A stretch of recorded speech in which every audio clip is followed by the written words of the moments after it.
L'inégale répartition des parcelles dans les localités de Mbour 4 et de Thiès, c'est le constat que le président sénégalais a réalisé lors de sa visite d'inspection. Le chef de l'État prône l'équité et la justice sociale. Aucun Sénégalais n'étant au-dessus d'un autre, les procédures administratives pour la légalisation des parcelles obtenues de manière abusive ont été suspendues sur instruction du président lui-même.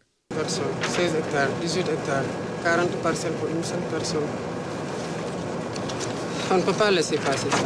J'ai une idée de ce qui se passait ici. Déjà en prison, j'ai eu des informations faisant état de personnes qui étaient membres de l'ancien régime et d'autres à qui on a attribué des dizaines d'hectares.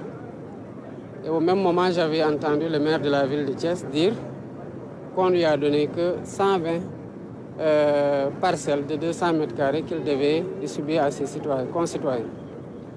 Je viens d'apprendre avec les services des domaines que la nouvelle ville de Thiès, qui se trouve principalement dans la commune de Keur-Moussa, donc presque les 2000 ou plus de 2000 hectares sont situés dans la commune de Keur-Moussa, que la commune de Keur-Moussa n'a obtenu que 25 parcelles pour loger des habitants de Keur-Moussa.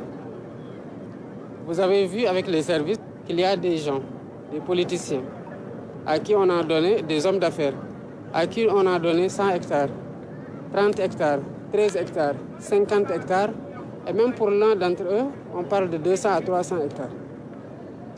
Quand l'alternance est arrivée, le 24 mars 2024, certains de ceux qui étaient attribués se sont empressés pour demander par arrêté ministériel d'obtenir un titre foncier pour soi-disant sécuriser un droit foncier qu'ils savent qu'il est irrégulièrement acquis.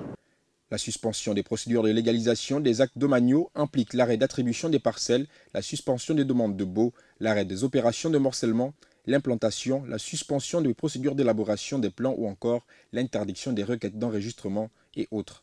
Le président montre sa fermeté pour un accès équitable à tous. Il est impensable que pour la justice sociale et pour l'égalité des citoyens, devant les chances d'accès à tous, ce n'est pas que le travail à l'emploi, mais aussi à un toit décent pour se loger. Comment un citoyen thiessois, qui n'est pas mieux né que les autres, qui n'a rien fait d'exceptionnel, peut se faire octroyer 13 hectares pendant que la ville n'a que 3 hectares.